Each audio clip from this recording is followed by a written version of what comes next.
आपण पाहत आहात केएस न्यूज मराठी।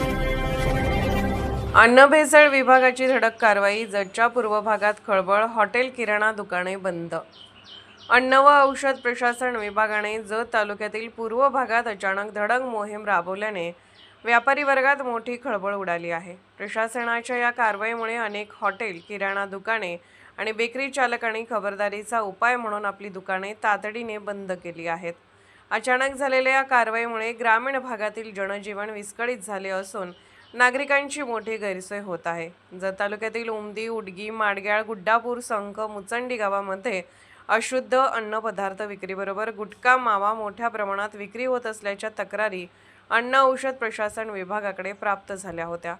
या तक्रारींची दखल घेत प्रशासनाच्या पथकाने आज सकाळी पूर्व भागातील गावांमध्ये अचानक तपासणी मोहीम हाती घेतली।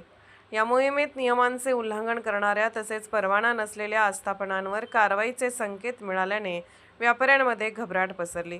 कारवाईच्या भीतीने व्यापाऱ्यांनी दुकाने उघडण्याचे टाळले। यामुळे बाहेर गावाहून येणाऱ्या प्रवाशांचे आणि चाकरमान्यांचे हाल झाले। किराणा दुकाने बंद राहिल्याने दूध, भाजीपाला व अन्य जीवनावश्यक वस्तूंच्या खरेदीसाठी नागरिकांना भटकंती करावी लागत आहे। अचानक बंद पुकारल्यामुळे ग्रामीण भागातील अर्थचक्र मंदावले असून विशेषतः कामावर जाणाऱ्या कामगार वर्गाला नाश्ता आणि जेवणाची सोय करणे कठीण झाले आहे। स्थानिक नागरिक या कारवाईचे स्वागत करत आहेत, मात्र जीवनावश्यक दुकाने बंद राहिल्याने प्रशासनाने लवकरात लवकर तपासणी पूर्ण करून जनजीवन पूर्वपदावर आणावे अशी मागणी होत आहे। केएस न्यूज मराठी चॅनलला लाईक करा, शेअर करा आणि सबस्क्राईब करा।